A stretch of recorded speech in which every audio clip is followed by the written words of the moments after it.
Hey everyone, welcome back. So in this video, we shall continue looking at the normal distribution. So before we start working on the normal distribution, there is a new concept that we look at, which is that of a quantile. So why is any random variable? Okay, so this quantile concept doesn't stand only for a normal distribution, but it holds true for any, even a discrete random variable. Okay, so why is any random variable? And if we have a number p which is between 0 and 1, then the pth quantile of y is denoted by phi p, right? So phi p means the pth quantile. So this is the smallest value such that this relationship holds.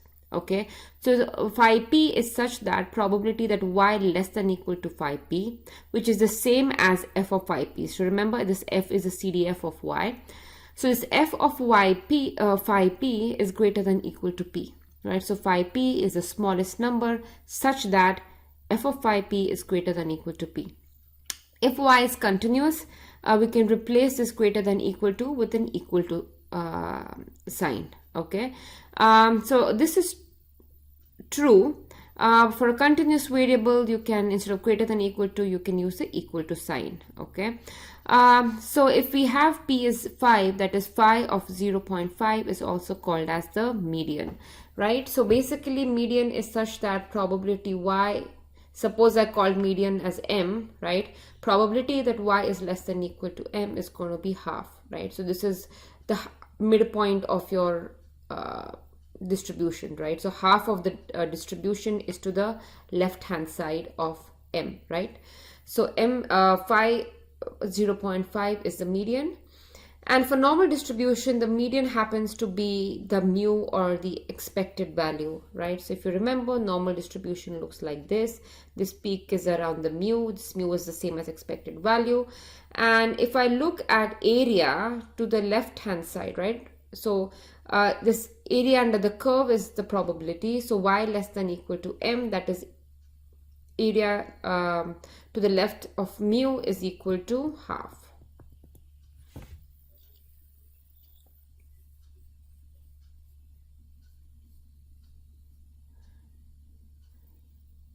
So let's see how to calculate these quantiles for discrete distributions. And this will also give you an idea of why we have this greater than equal to sign for discrete. And when we study this for the continuous distribution, you'll see why we can have equal to here, but need greater than equal to for the discrete one. So X has this particular distribution. Find, in part A, we want to find phi 0.3. That is, we want to find, so this phi 0.3 is the largest number such that this is greater than equal to 0.3, right? So area to the left, or the probability to the left of this number 5.3 has to be greater than equal to 0.3. So let's see if this number can be 1, right? But probability x less than equal to 1 is 0.1. It's not greater than equal to 0.3, so that doesn't work. So let's see x less than equal to 2. So x less than equal to 2 is 0.1 plus 0.2, which is 0.3, and this condition is satisfied. Okay, let's see for the next value, x less than equal to 3, it is 0.6, so not this, right? This is the quantile. And remember, this is the smallest such value such that this relation holds, right? So for example, if I look at phi less than equal to 2.1, right, which this is also going to be equal to 0.3, right? But we are interested in the smallest such value. Okay, so the answer, or 5.3, is going to be 2 and not 2.1. Okay, so the smallest part is important, right? Because x less than equal to 2.9 is also going to be 0.3 in this case. So we want the smallest one. Oops. All right, so let's see 5.35, right? So again, we do the same thing. Now so that's so 5.35 is a number. Okay, so 0.35 is a number such that probability less than equal to that number is greater than equal to 0.35. So we know 1 and 2 is not going to be 2 is not going to cut it, right? Because probability x less than equal to is 0.3. So let's look at 3. Probability x less than equal to 3 is 0.1 plus 0.2 plus 0.3, which is 0.6. And probability x less than equal to 2 was 0.3. Okay, so we want this number such that probability is greater than equal to 0.5. Okay, and the first time or the smallest number for which this holds is 3. Probability x less than equal to 3 is 0.6. 0.6, the probability is greater than equal to 0.5. So this condition is satisfied, right? So for discrete distributions, there is no number for which this probability will be equal to 0.35, but for greater than equal to, we have this 3, right? So probability x less than equal to 3 is greater than equal to 0.35, even though not equal to. So phi of 0.35 is 3, and let's see phi at half. Remember, by definition, that is the median, right? So phi at, so we want to find this phi half is this number such that probability, less than equal to this is greater than equal to 0.5. Again, we know that 3 plus 2, 3 satisfies, right? 3 is the, so x less than equal to 2 is 0.3. So this doesn't work, right? Because 0.3 is less than 0.5. X less than equal to 3 is 0.6. This satisfies the condition, and 3 is the smallest such number to satisfy this condition. Therefore, the median is 3. So in this case, 5.35 is 3, and this is also 3. Okay. So this is how you calculate quantiles. So specifically, the quantiles that are most commonly used are the quartile. So the first quartile is, so what does a quartile do? Okay, so quartile divides a distribution in 3 parts, Q1, Q2, and Q3, right? Such that probability to the left of Q1 is 0.25. Probability to the left of Q2, maybe I'll use a different color for this, right? To the left of Q2 is 0.5. And then finally to the left of Q3 is 0.75. So we are dividing our distribution at 3 points, right? Such that the first one has 25% probability to the left of it. Second one has 50% probability to the left of it. And this one has 75%. So Q1, Q2, Q3 are the 3 quartiles. Yeah. So next we see how to calculate these quartiles, or how to calculate these probabilities for a standard normal variable, right? Okay. So for this, you'll need to refer to your textbook. So in your textbook, at the back, there is a table. Let me see, I have it here.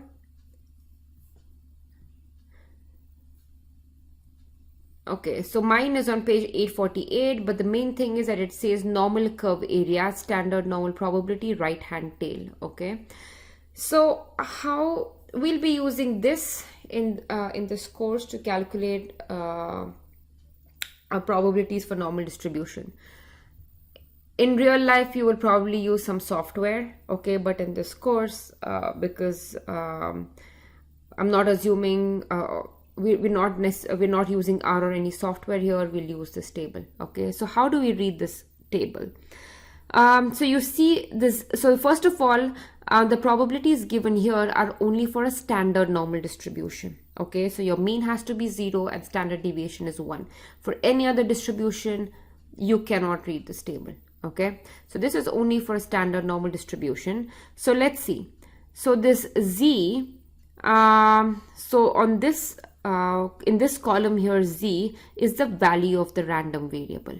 Okay, so the first column is the value, and all of these other these are the probabilities, and specifically this is probability to the right hand side of z. You see, this is the key to the to reading this table here, right? So this is the z, this is the value of the random variable, and this area to the right is probability that x is or probably to the right of this number, right, z.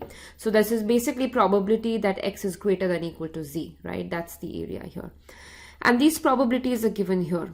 So probability that the random variable, so typically a standard random variable is denoted by z, but since I have this letter z here, I'm just going to denote x, right? So x is suppose x is a standard normal variable, then probability x greater than equal to 0 is 0.5, right? So you see this number here. Probability, so this is the probability and this is the number, right? Probability x greater than equal to 0.01. So you see this is 0 and 0.1. Probability x greater than equal to 0.01 is 0.49. Probability that x is greater than 0.45. Okay, so I'm interested in 0.45. So 0.4, so I'm looking at this row, and the second decimal is 5, so 0.45 is this. So probability that the area to the right hand side of or the area to the right hand side of 0.45 is 0.3264. So this is how you read the table. If you're interested in probability x greater than 2.4 or say 2.6, so this is, or say 2.64, right? So 2.6 and 4, so you look at for this column 2.64, and this is the probability to the right hand side of 2.64. Now you might wonder, what about probability of 2.645, right? So in that case, so 2.645 is between 2.64, right? 2.64, which is here, right? And 2.65, which is here, right? I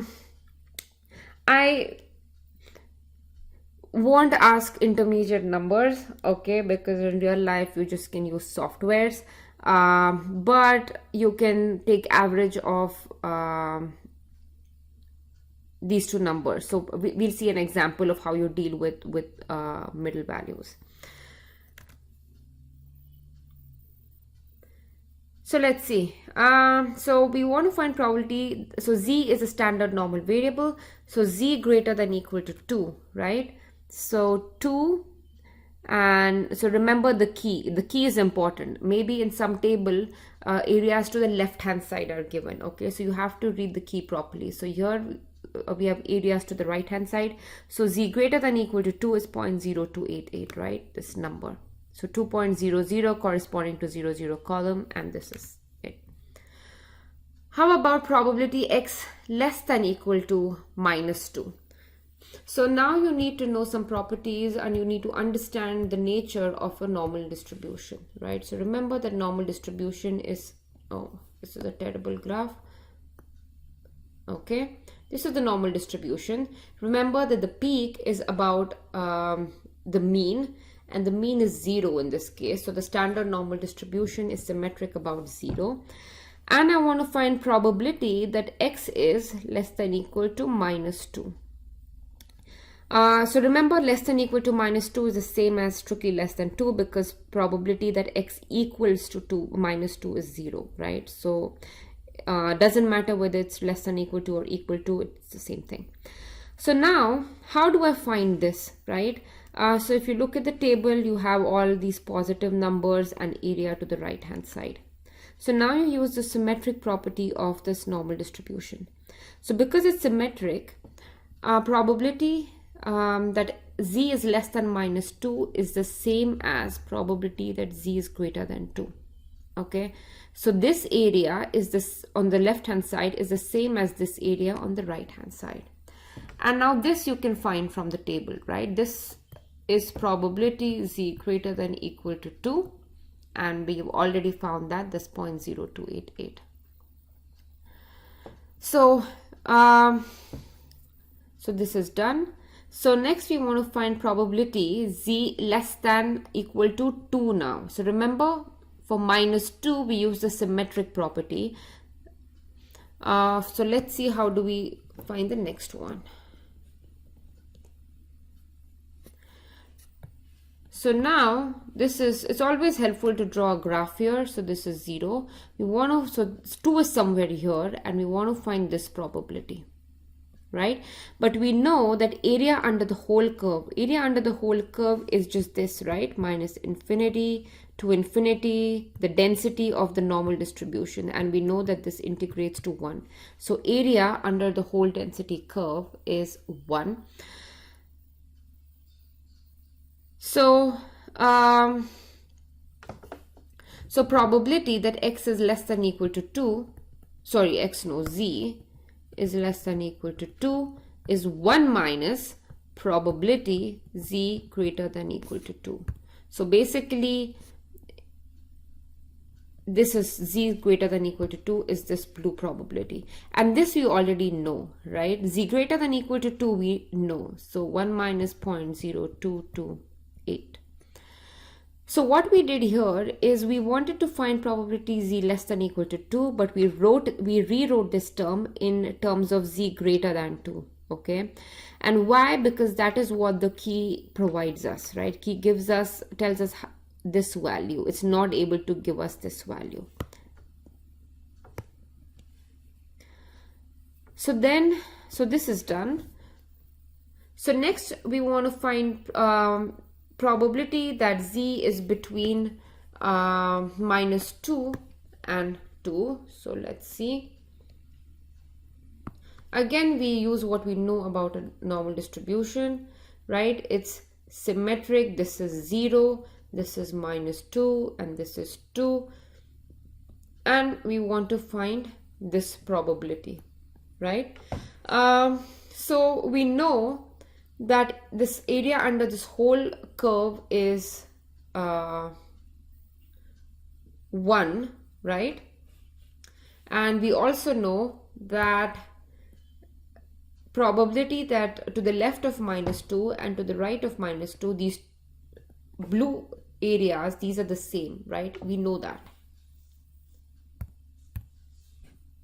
right? So I can write this probability that minus 2 less than equal to z less than equal to 2, I can write it as 1 minus, right? So this area is 1 minus this blue region minus this blue region, right? Minus probability z less than equal to minus 2 minus z greater than equal to 2. So red area is 1 minus the blue regions, right? But z less than equal to 2 is equal to this, right? So it's 2 times probability z greater than 2, right? Because it's symmetric, the blue regions are the same. So that's where you get this from. And finally,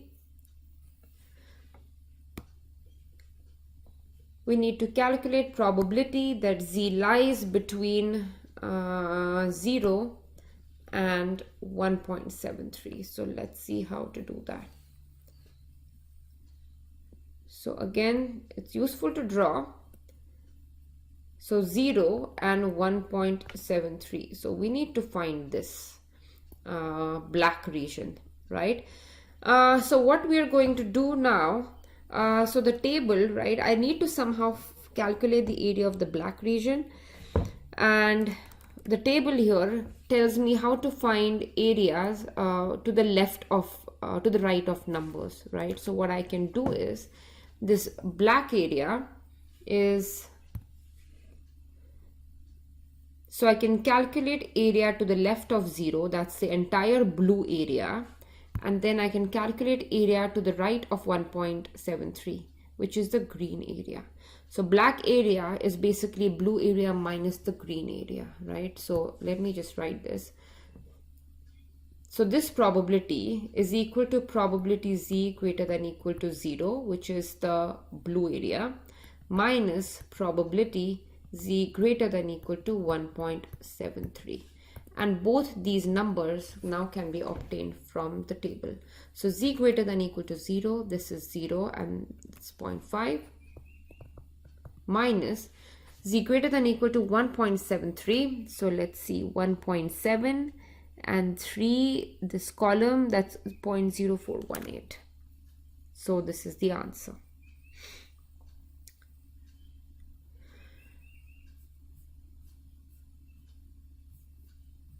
So next we need to find probability that x is between 80 and 90. However, now x is not a standard normal variable. It has mean 75 and standard deviation is 10, right? And to use this table, this table can only handle standard normal variables. So we need to rewrite this probability in terms of a standard normal variable. So remember how we standardize the variable, right? X minus mu divided by sigma. This is the operation that we'll do.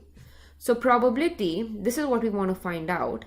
And I'm making the same changes to every term. So the probability remains the same, right? So x minus mean divided by the standard deviation, right? X minus mu by sigma. I do the same to these two numbers as well. So this is a standard normal variable, right? We have seen this. This will have mean 0, standard deviation 1, and this is typically denoted by z.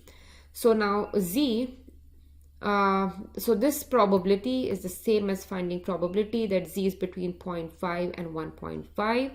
So let's see.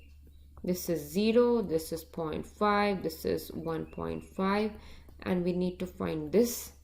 But remember, like before, this means that I can find area greater than equal to 0.5, that's the blue region. And then area greater than equal to 1.5, that's the green region. And black region is the blue minus the green, right? Which is basically this. So z greater than equal to 0.5, which is 0.5 here, right? 0.3085. And greater than 1.5, which is 0.0668, and then you subtract to get this answer. So in this question, or even in the previous question, you had to find the probabilities, right? We were finding, so in this question, we are finding probability that x is in this region. In each of these questions, we are finding probability of something. Now we do the reverse here. Okay, so this is related to the quantiles. This is why we studied quantiles at the start of this video. So z's are again it's standard normal, and find this number z0 such that probability that z greater than equal to z0 is half. Now probability is given, right? This is the probability, and I want to find this number. Okay, so for what value of this variable is the area to the right, z greater than equal to z0 half. So probabilities are given. So I'm looking for the number half in this middle part now, right? These are the probabilities, this whole thing, and even this as well. So this is half, and I know that probability, so from here I can see that this corresponds to 0, right? So the number corresponding to this is 0. So from here I can tell that probability that the variable or capital Z, which is the random variable, standard normal variable greater than equal to 0 is half, right? So you get Z naught equal to half from here. So next you want to find Z naught such that the probability greater than equal to that is 0.01. So let's find 0.01. Wait, it's 0.017, sorry. Here is the number, right? 0.017, and this is the probability, and the number or the z naught or the z corresponding to this is 2.12. So z naught here is 2.12 here. Then next I want to find z naught such that probability, now I want this, maybe I'll draw a picture, it's easier. This is 0, this is 0.8, no. This is z naught, and I want a z naught such that area to the left of it, that is z less than z0, is 0.8643. But you know again that this kind of region is not given in this graph, okay? Only area to the right hand side is given. But so I can rewrite this. So it's the same as saying, so area to the left of Z0 being 0.0643 is the same as saying area to the right of it. So it's the same as saying this area is 1 minus 0.8643. So instead we can find Z0 such that area to the right of it is this number. So let's see, 1 minus 0.8643 is 0.1357. So this is 0.1357, and let's see here, 0.13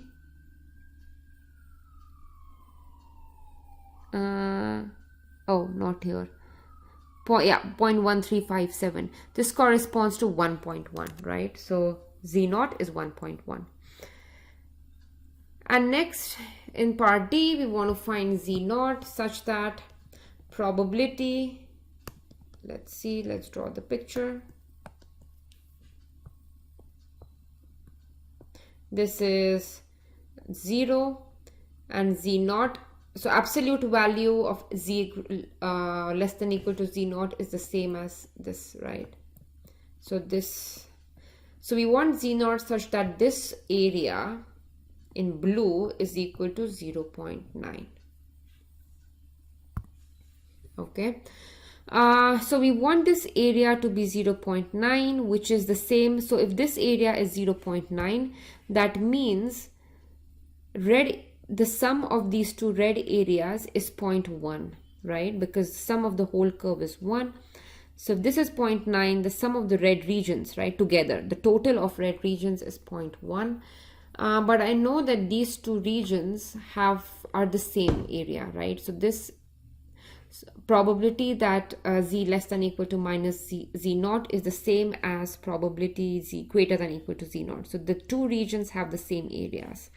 So therefore, this region is 0.1 divided by 2, that's 0.05, right? So let's see. So 5.5 plus 0.5 is 0.1 plus 0.9 is 1. So the whole area is 1. So this is the same as finding Z0 such that probability of Z greater than Z0 is 0.05. So I've taken this problem of interest and I've played around with it so that I can reduce it to something that the table allows me to calculate, right? So 0.05, 0.05. So I'm looking for probability of a number that is 0.05, but now I cannot exactly find 0.05 in this, in this table. So the closest numbers are 0.0505 and 0.0495, right? And 0.05 is exactly in the middle of these two, okay? So Z0 is going to be 1.6. Yeah, it's going to be 1.4645, right? So I took this number and this number. So these two numbers are the closest to it. And so we're taking the number in the middle, right? So between 1.64 and 1.65 is 1.645. So this is the answer, okay? So that is all for this video. It's a good idea to practice a couple of more problems to get a hang of using these tables. It's fairly straightforward once you understand the rules properly. The textbook is a good source to find more practice problems. Okay, so that's all for this video. I will see you in the next one. Bye.